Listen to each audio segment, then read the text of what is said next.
வணக்கம் நேர்களே. World bank ஒரு ரிப்போர்ட் கொடுத்துருக்காங்க. பொதுவாக வேர்ல்ட் பேங்க் வந்து மற்ற கண்ட்ரி ஸ்டேட்ஸ் எல்லாமே வந்து பிரிக்கிறது உண்டு கேட்டகரி வைஸாக. அதில் poor countries, lower middle income, upper middle income and higher income அப்படின்னு சொல்லி அதை பிரிக்கிறாங்க. அதில் பார்த்தோம் அப்படின்னா இப்போ இருக்கக்கூடிய சுச்சுவேஷனில் ஸ்ரீலங்கா இந்தியாவை விட மேலே இருக்குது பர் கேபிட்டா இன்கமில், தனிநபர் வருமானத்தில் அப்படின்னு சொல்லியிருக்காங்க.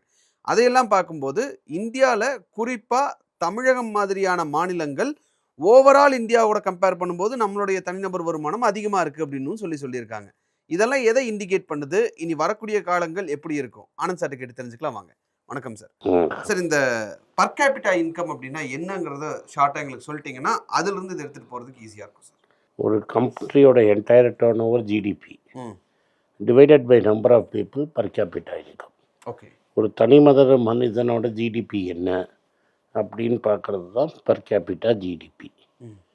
இது வந்து ஒரு மாநிலத்துக்கும் பார்க்கணும், இதுக்கும் நாட்டுக்கும் பார்க்கணும்.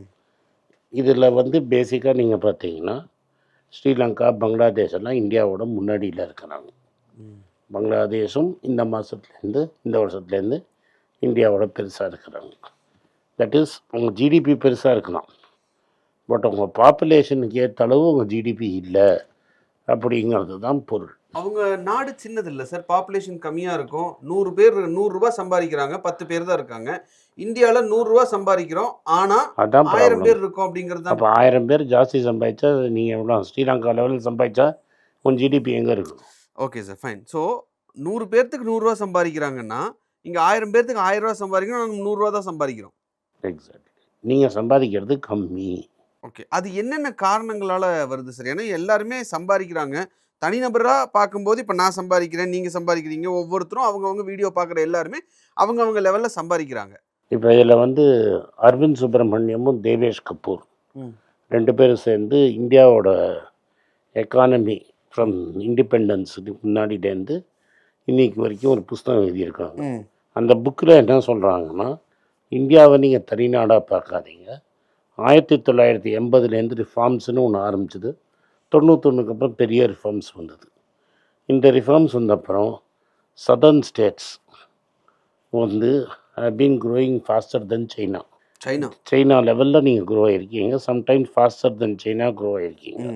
லைக் போன வருஷம்னா Tamil Nadu double of China's rate grow ஆகிருக்கு. ஸோ நீங்கள் வந்து சைனா ரேட்டில் க்ரோ ஆகிறீங்க. வேறஸ் யூபி, பீகார்லாம் ரொம்ப மோசமான ரேட்டில் க்ரோ ஆகுது. ஆனால் யூபி, பீகாரில் இருக்கிற பாப்புலேஷன் ஜாஸ்தியாக இருக்கிறதுனால இந்தியாவை இழுக்குது. அதனால் ஒரு இந்தியா கிடையாது. இந்தியாவுக்குள்ளே வந்து பல குட்டி குட்டி ஊர்கள்லாம் இருக்குது. அந்தந்த ஊர் அந்தந்த ரேட்டை கொடுக்குது. இப்போ டெல்லியில் வந்து எக்ஸ்ட்ரீம் இருக்குது. ஒரே பணமும் இருக்குது, ரொம்ப சின்ன ஊர், ஹெவி பணம். அதே சமயத்தில் ஏழைகளும் நிறைய பேர் இருக்காங்க. ஸோ அதோட ஹையஸ்ட்டு அங்கே தான் இருக்குது, $6,300 பர் கேபிட்டா. ஸோ டெல்லி தான் ரிச்சஸ்ட்டு. கர்நாடகா, தமிழ்நாடு, தெலுங்கானா, கேரளாலாம் அங்கே வரும். எல்லாமே ஒரு அப்பர் மிடில். தமிழ்நாடு நம்பர் 2ல் $5,400 கிட்ட இருக்குது. $5,400 ஒரு ஆளுக்கு சம்பாதிக்கிறேன் வருஷத்துக்கு. நீங்கள் இது 14,000 தாண்டிடுச்சுன்னா you become the high income country. India middle income trap பண்ணி வெளில வருமானம் கஷ்டம். அது ரத்தன் ராய் பல இடத்துல சொல்கிறார், வராது. ஏன் வராதுங்கிறதுக்கு அவர் பல எக்ஸாம்பிள்ஸ் கொடுக்குறார். அவரோட ஆர்கியூமெண்ட்டு தமிழ்நாட்டும் சவுத்துக்கே கஷ்டம் அப்படிங்கிறாரு. அதுக்கும் பல காரணம் சொல்கிறார். பட் என்னோட ஒப்பீனியன் வந்து தமிழ்நாடு, கேரளாலாம் தாண்டிடும்.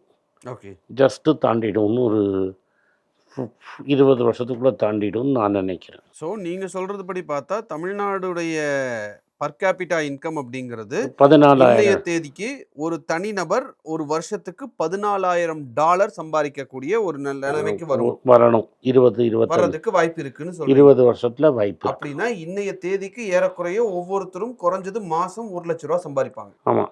எதனாலன்னா பாசிபிலிட்டினா Tamil Nadu is today growing at 11 or 12%. So இதே பேஸில் க்ரோ ஆகிறதுக்கு சான்ஸ் இருக்குது. ஸோ நம்ம ஒரு $1 trillion எக்கானமியாக மாறிடுவோம். $1.5 trillion எக்கானமியாக கூட மாறுறதுக்கு பாசிபிலிட்டி இருக்குது. நம்ம பாப்புலேஷன் நல்லா கண்ட்ரோலில் கொண்டு வந்துட்டோம். ஸோ நம்மளோட பாப்புலேஷனும் குறையிறது. ஓகே. ஓகே. ஸோ இந்த பாப்புலேஷன் குறையிறதுனால என்ன ஆகுதுன்னா, you are able to give more attention to health. So people are living longer. First hmm. People live longer and there is more quality of education. இப்போ உங்கள் அப்பாவோட நீங்கள் நிறைய படிச்சிருப்பீங்க. ம். ம். உங்கள் குவாலிட்டி ஆஃப் எஜுகேஷனுமே ஜாஸ்தி. குவாலிட்டி ஆஃப் எஜுகேஷன் உங்கள் அப்பாவோட குவாலிட்டி எனக்கெல்லாம் சொல்ல முடியாது. ம். பட் ஏன்னா எங்கள் அப்பாவே இப்போ நீ படித்த லெவலுக்கு மேல் லெவலில் எங்கள் அப்பாவே படிச்சிட்டாரு. ம். எங்கள் தாத்தாவே படித்தவர். ம். இதெல்லாம் நாங்கள்லாம் எக்ஸ்ட்ரீம் ம். அவுட் சைட் த சார்ட் இருக்கிறவங்க, லோ அர்பன் டயர் 5 டவுன்லேருந்து வந்ததுனால உங்கள் தாத்தாக்கு மேலே உங்கள் அப்பா படிச்சிட்டாரு, ம். உங்கள் அப்பாவுக்கு மேலே நீ படிச்சிட்ட. ம். உன் பையனை நீ போட்டிருக்கிற ஸ்கூலில் நீ கனவுல கூட நினச்சிருக்க முடியாது. ம். அந்த ஊரில் அந்த ஸ்கூலே இருந்திருக்காது. அந்த சமயத்தில் என் சமயத்தில் மெட்ராஸில் கூட அந்த மாதிரி ஸ்கூல் இருந்ததில்லை. ம். உன் பையன் படிக்கிற ஸ்கூலு நான் ஆரம்பிக்கிறச்ச மெட்ராஸில் கூட அந்த ஸ்கூலு கிடையாது. ம். இப்போ சாஸ்வத் அது மாதிரி ஸ்கூலில் தான் படித்தான். ம். இப்போ சாஸ்வத்தும் நீ உன்னோட என் அடுத்த ஜெனரேஷன் சாஸ்வத்தும் உங்கள் பையனும் ஒரே லெவலில் படிக்க ஆரம்பிச்சிட்டாங்க. Hmm. So you are making rapid growth. Okay. Hmm. So அப்போ என்ன ஆகும்னா உங்கள் பையன் will become economically more productive. Hmm. There is large migration from Tamil Nadu to outside, that is Germany. மற்ற எல்லா ஊர்லேயும் தமிழர்கள் பாப்புலேஷன் நிறைய இருக்குது. அங்கேருந்து ப்ராக்டிக்கலி பணமும் ட்ரான்ஸ்ஃபர் ஆகுது, நாலேஜும் ட்ரான்ஸ்ஃபர் ஆகுது. It's a 2-way process. நீங்கள் வந்து இட் இஸ் இப்போ ஃபெட்னான்னு வந்து அமெரிக்காவில் ஒரு பெரிய தமிழ் ஆர்கனைசேஷன் இருக்குது. That is interacting daily with India. ம். வருஷத்துக்கு ஒரு வாட்டி இந்தியாவுக்கு போகிறான், இந்தியாவில் நிறையா கூட்டின்னு போகிறான். ஸோ அங்கேயும் டெக்னாலஜி இங்கே வரும், இங்கேயே நாங்கள் போவோம். It is not a one way traffic. இங்கேன்னு ஓடி போயிட்டான் ம். அப்படி திரும்பி வரமாட்டான்னு கிடையாது. அவங்களுக்கும் இவங்களுக்கும் ஒரு cultural ties have become stronger and stronger.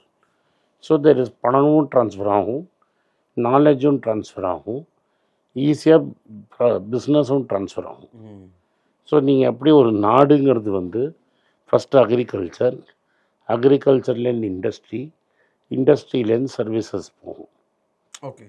இப்படி தான் எக்கானமி போகும். தமிழ்நாடை பொறுத்த வரைக்கும் இந்தியா வந்து இண்டஸ்ட்ரியை பைபாஸ் பண்ணிடுச்சு ஆஸ் அ ஹோல் கண்ட்ரி. ம். ம்.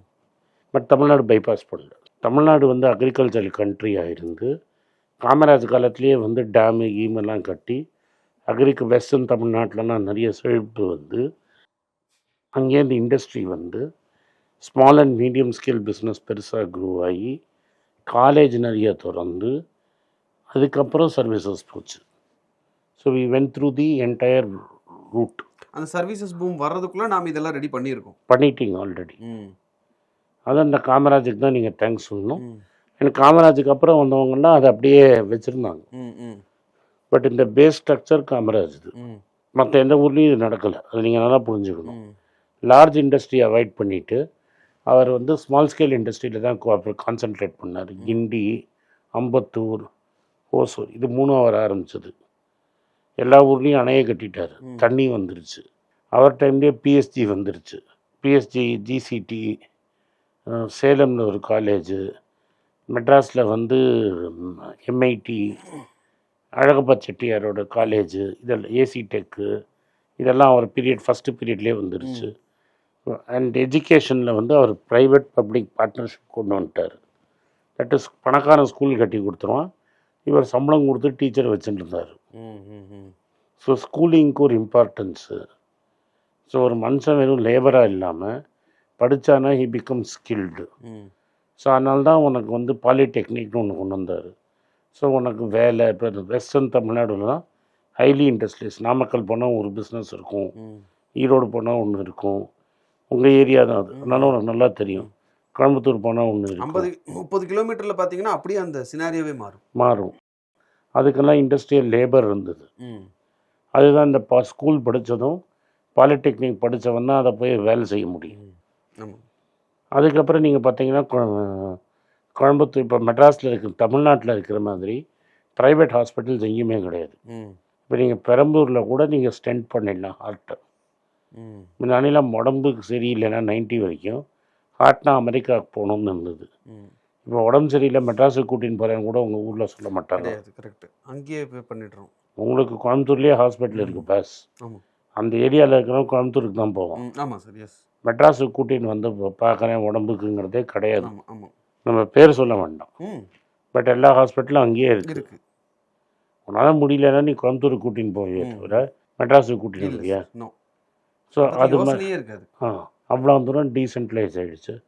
மதுரை பக்கத்தில் இருக்கிறவங்க கோயம்புத்தூர் யோசிக்க மாட்டான், மதுரையிலேயே இருக்குது. ம் அது மாதிரி ஒரு திருச்சியிலேயே இருக்குது, பெரம்பலூர், அது மாதிரி எல்லா ஊர்லேயும் இருக்குது. ம் இது மாதிரி ஹைலி டீசென்ட்ரலைஸ்டாக டெவலப் ஆகிடுச்சு. ஸோ இது என்ன ஆகுதுன்னா உனக்கு அட் ஆல் ஸ்டேஜஸ் எல்லா க்ரோத்தும் இருக்குது. ம் ஸோ அண்ட் ஃபீமேல் பார்ட்டிசிபேஷன் இந்தியாவில் மோசமாக இருக்குன்னா நம்ம ஃபீமேல் பார்ட்டிசிபேஷன் இன் லேபர் ஃபோர்ஸ் ரொம்ப ஜாஸ்தி. ம் நான் சின்ன வயசில் இருக்கும்போது நீங்கள் ஹோட்டலில் லேடிஸ் சர்வ் பண்ணியே பார்க்க முடியாது. இன்றைக்கி நிறைய இடத்துல லேடிஸ் ஹோட்டல் சர்வ் பண்ணுறாங்க. பெட்ரோல் பங்க்கில் லேடிஸ் இருக்காங்க, ஆட்டோ ஓட்டுநராக இருக்காங்க, பஸ் ஓட்டுநராக இருக்காங்க, கார் ஓட்டுறாங்க. இதெல்லாம் வந்து signs that you are more developed then. Car ஓட்டுறாங்கன்னு தப்பா புரிஞ்சுக்காதீங்க. அவங்களே இப்போ மேல் எப்படி ஒரு கேப் தனியா வாங்கி ஒரு பிசினஸ் பண்றாங்களோ அதே மாதிரி ஃபீமேலும் பண்றாங்க. பிங்க் டாக்ஸி அந்த மாதிரிலாம் பிங்க் டாக்ஸி பண்ணுறாங்க. இது எல்லாமே என்ன சொல்கிறதுனா லேடிஸ் வந்து are also becoming a part of business. So income grow ஆகும். இப்போ நீ மட்டும் நார்மலாக முன்னெல்லாம் எப்படி இருக்கும்னா ஒய்ஃப் ஏர்னிங் மெம்பராக இருக்க மாட்டாங்க. இப்போ வந்து டபுள் இன்கம்ங்கிறது ரொம்ப காமன் ஆயிடுச்சு. இது எல்லாமே வந்து ஒரு பேஸை க்ரோ ஆகுது. ஸோ அந்த கல்ச்சுரல் சேஞ்ச் அப்படிங்கிறது விமன் தியேட்டருக்கு வரல, ஊர் சைட்லாம் நிறைய பெரிய கவர்மெண்ட் செக்யூரிட்டி இல்லை, அங்கே வந்து பூரிஷா பிஹேவியர் சரியில்லை, ஆட்கள் நடமாட்டம் சரியில்லைன்னு தான் நீங்கள். ஸோ இங்கிருந்து அடுத்த 5 வருஷத்தில் எந்த மாதிரி ஒரு சேஞ்சஸ் வரும்? அது இந்த பர் கேபிட்டா இன்கமில் 1 லட்ச ரூபா எல்லாரும் சம்பாதிக்கிற மாதிரி ஒரு நிலை தமிழ்நாட்டில் இதே மாதிரி இருந்தா 6 வருஷத்துக்கு. எல்லாருக்கும் வணக்கம். குழந்தைங்களுக்காக ஃபைனான்ஷியல் லிட்ரஸி மணி ஃபார் நத்திங்னு 2வது பார்ட்டு. அண்ட் இதில் வந்து செக் எழுதுறது எப்படி, டெபாசிட் ஸ்லிப் எழுதுறது எப்படி, பணம் எப்படி வந்தது, பார்ட்டர்லேருந்து டிமானிட்டைசேஷன் வரைக்கும் எல்லாத்தையும் கவர் பண்ணியிருக்கோம். உங்கள் குழந்தைங்க அப் டு ஏஜ் 10-12க்கு ரொம்ப யூஸ்ஃபுல்லாக இருக்கும். இந்த புக் இப்போதைக்கு ஒரு ஸ்பெஷல் ப்ரைஸில் 450 ரூபாய்க்கு கொடுக்குறோம். இதை யூஸ் பண்ணிக்கங்க. நன்றி, வணக்கம். moneypage.com வெப்சைட்டை சப்ஸ்கிரைப் பண்ணுங்கள். ஒரு வாரத்துக்கு 4 ப்ரீமியம் ஆர்டிக்கலும் ஃப்ரீ ஆர்டிகல்ஸ் ஒரு 10லேருந்து 15 நாங்கள் போடுறோம். இது சப்ஸ்கிரிப்ஷன் ஒரு மாதத்துக்கு 99 ரூபா தான். இங்கே சொல்கிற கான்செப்ட்ஸை கிரேட்டாக எக்ஸ்பேண்ட் பண்ணி போடுறோம். நீங்கள் படிச்சிங்கன்னா உங்களுக்கு யூஸ்ஃபுல்லாக இருக்கும். நன்றி, வணக்கம். வணக்கம். குழந்தைங்களுக்காக ஒரு புஸ்தகம் லான்ச் பண்ணோம். அது ரொம்ப சக்ஸஸ்ஃபுல்லாக இருக்குது. யாருக்கெல்லாம் அந்த புஸ்தகம் போகணுமோ எங்கள் டீமுக்கு கான்டாக்ட் பண்ணுங்கள். கீழே இருக்கிற நம்பர்லேயும் வெப்சைட்லேயும் கான்டாக்ட் பண்ணிங்கன்னா உங்களுக்கு அந்த புஸ்தகத்தை நீங்கள் வாங்கிக்கலாம். மற்ற எங்கள் புஸ்தகமும் அவைலபிள் எங்கள் வெப்சைட் மூலமாகவும் வாங்கலாம். கீழே இருக்கிற வாட்ஸ்அப் நம்பர்லேயும் மெசேஜ் அனுப்பலாம். நன்றி, வணக்கம்.